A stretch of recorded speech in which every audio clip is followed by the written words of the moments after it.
स्वागत है दोस्तों आप सभी के इस नए वीडियो में। जैसा कि दोस्तों आरजीपी बीटेक फोर्थ सेम का एग्जाम जो है 15 जुलाई स्टार्ट होने वाला है। जो सबसे पहला एग्जाम है वो है मैथमेटिक्स 3 का। तो दोस्तों अगर आपने मैथमेटिक्स 3 में अभी तक कुछ नहीं पढ़ा है दोस्तों, या फिर आप आईएमपी क्वेश्चन की तलाश में है दोस्तों, तो ये वीडियो बिल्कुल आप ही के लिए दोस्तों। अगर आपने अभी तक कुछ भी नहीं पढ़ा है दोस्तों, मेरी गारंटी है दोस्तों, अगर आप इतना करके जाते हैं जितना मैं इस वीडियो में बताऊंगा तो आप 100% एग्जाम में पास हो जाएगा दोस्तों। तो दोस्तों इसमें मैंने टोटल टॉप 16 क्वेश्चन नहीं, टॉप 16 टॉपिक्स लिस्ट करके लेके आया हूँ दोस्तों। इस एग्जाम में आने का भी संभावना है। टॉपिक्स इसलिए दोस्तों कि M1, M2, M3 जैसे सब्जेक्ट्स में एग्जैक्ट क्वेश्चंस कभी रिपीट नहीं होते, बट टॉपिक्स से क्वेश्चंस रिपीट होते हैं। तो अगर आप टॉपिक्स लेके जाते हैं दोस्तों, तो उससे जिस टाइप का भी आपका क्वेश्चन आते हैं उसको आसानी से अटेंड कर पाएंगे दोस्तों। यहाँ पे दोस्तों 3 चीज़ें मैं आपको बताऊंगा। सबसे पहले मैं टॉप 3 क्वेश्चन बताऊंगा जिनके 100% एग्जाम में आने की संभावना है। उसके बाद दोस्तों मैं टॉप 5 क्वेश्चन बताऊंगा जिनके 99% एग्जाम में आने की संभावना है। उसके बाद मैं टॉप 16 क्वेश्चन बताऊंगा जिनके एग्जाम में 90% आने की संभावना है दोस्तों। तो इस प्रकार से दोस्तों कुल मैं टॉप 16 क्वेश्चंस आपको बता देना। टॉप 16 टॉपिक्स में आपको बताने वाला हूँ। तो दोस्तों चलिए शुरू करते हैं। तो दोस्तों जो टॉप 3 क्वेश्चंस है, जो टॉप 3 टॉपिक्स है वो है न्यूटन रैप्सन मेथड, रंजा-कोटेलर मेथड और लाप्लास ट्रांसफॉर्म। तो दोस्तों जो ये तीनों क्वेश्चंस हैं, जो ये तीनों टॉपिक्स हैं, ये हर बार एग्जाम में पूछे जाते हैं दोस्तों। हर बार इनकी एग्जाम में आने की संभावना 100% होती है दोस्तों। तो दोस्तों इसमें जो लाप्लास ट्रांसफॉर्म है, इसका एडवांस वर्जन होता है लाप्लास इनवर्स। इनवर्स दोस्तों काफ़ी हार्ड है दोस्तों। अगर आपने पहले से इनवर्स पढ़ा है दोस्तों, तो मैं आपको बोलूँगा दोस्तों आप लाप्लास इनवर्स भी करके जाइए। लेकिन अगर आपने अभी तक लाप्लास टच भी नहीं किया तो कम से कम एटलीस्ट आप लाप्लास ट्रांसफॉर्म करके जाइए दोस्तों, क्योंकि फॉर्मूला बेस होता है और आसानी से लाप्लास ट्रांसफॉर्म कर दीजिएगा। ये थे टॉप 3 क्वेश्चन जिनके एग्जाम में आने की 100% संभावना है। तो इसके कम से कम 60 या 21 नंबर आपको मिल लेंगे दोस्तों, क्योंकि यहाँ पे नंबर भी कटने नहीं वाले, क्योंकि 3 मार्क्स नहीं, 3 क्वेश्चन नहीं है।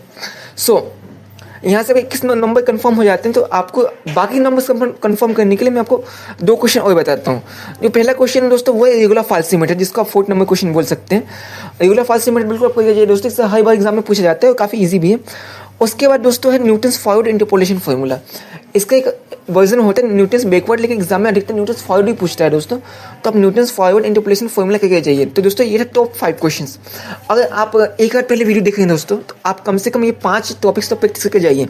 अगर ये 5 टॉपिक्स से प्रैक्टिस करके जाते हैं दोस्तों, तो एग्जाम में पास होने की संभावना काफ़ी ज़्यादा हो जाए। अगर आपके पास टाइम कम है दोस्तों, फिर भी मैं बोलूँगा दोस्तों एटलीस्ट एक टॉपिक से कम 3 क्वेश्चन आप लगा के जाइए दोस्तों, ताकि एग्जाम में क्वेश्चन आए तो आप भूल ना जाए दोस्तों कि आपको किस प्रकार से इसको अटेम्प्ट करना है। इस प्रकार से दोस्तों अब नेक्स्ट क्वेश्चन देखते हैं जिनके एग्जाम में आने की 90% संभावना है। तो उसमें जो सबसे पहला क्वेश्चन जो आता है, जिसको आप 6 नंबर क्वेश्चन बोल सकते हैं, वो है सिम्पसन्स 1/3 एंड सिम्पसन्स 3/8 रूल। दोस्तों ये पहले से पढ़ा हुआ क्वेश्चन है। कैसे? इसको हम लोगों ने बेसिक सिविल इंजीनियरिंग में 2nd सेम में पढ़ा था या फिर 1st सेम में पढ़ा था दोस्तों। ये भी मोस्ट आईएमपी टॉपिक है जिसके एग्जाम में आने की काफ़ी संभावना है दोस्तों। काफ़ी इजी भी है और हमने पहले से भी इसको बेसिक सिविल इंजीनियरिंग में पढ़ रखा है, तो आप इसको भी करके जाइएगा दोस्तों। अगर आपके पास टाइम रहा तो इसमें कोई होता है दोस्तों ट्रेपेजोइडल फार्मूला। ये भी इजी है। अगर आपके पास टाइम बचता है तो आप ट्रेपेजोइडल फार्मूला भी प्रैक्टिस करके जाइएगा, ठीक है। नेक्स्ट देखते हैं दोस्तों। नेक्स्ट है दोस्तों मिसिंग वैल्यूज। दोस्तों कभी कभी इस प्रकार से मिसिंग वैल्यूज के ऊपर क्वेश्चन पूछ देता है।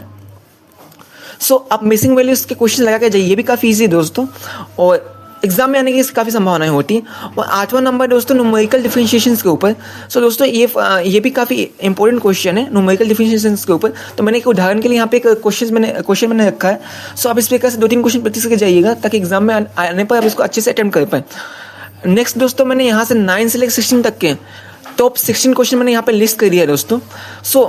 इनका आप स्क्रीनशॉट ले लीजिए। ये भी मोस्ट आईएमपी क्वेश्चन है दोस्तों, जिनके एग्जाम में आने की काफ़ी संभावना है।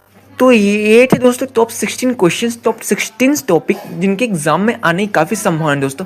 मैंने ये नहीं कह रहा दोस्तों आप 16 के 16 टॉपिक्स करके जाइए दोस्तों। मैं आपसे बोलूँगा आपसे जितना बन सके उतना करके जाएगा, लेकिन एटलीस्ट आप कम से कम 5 टॉपिक्स तो करके जाइए दोस्तों। 1 से लेकर 5 टॉपिक्स करके जाइए दोस्तों, ताकि एग्जाम में आपकी पास होने की संभावनाएं काफ़ी ज़्यादा है। पास होना है तो कम से कम 5 क्वेश्चन टॉपिक जाना पड़ेगा दोस्तों, 5 टॉपिक्स करके जाने पड़ेंगे। और आपसे जितना बन सकते हैं 6 बने, 7 बने, 8 बने, आप उतने करके जाइए दोस्तों, कि टाइम बहुत कम है। अगर आपने अभी तक कुछ नहीं पढ़ा ना, अब एक बार पहले वीडियो देख रहे हैं तो कम से कम 5 टॉपिक्स करके जाइए दोस्तों, ताकि आप पास हो सकें दोस्तों। और मैं आपको गारंटी दे रहा हूँ दोस्तों, अगर 5 टॉपिक्स करके जाते हैं ना दोस्तों, अब सही अटेंड करके आते एग्जाम में दोस्तों, वो 5 टॉपिक्स को 5 में से एटलीस्ट आप 3 में से अटेंड करके आते हैं ना दोस्तों, तो एग्जाम में आप 100% पास करके जाइएगा। तो दोस्तों इस वीडियो में बस इतना ही। अगर दोस्तों इस वीडियो से आपकी जगह से भी हेल्प हुई होगी तो कृपया इस वीडियो को लाइक कीजिए, चैनल को सब्सक्राइब कीजिए। मिलेंगे दोस्तों किसी अन्य सब्जेक्ट का एमपी क्वेश्चंस के साथ। तब तक के लिए जय हिंद।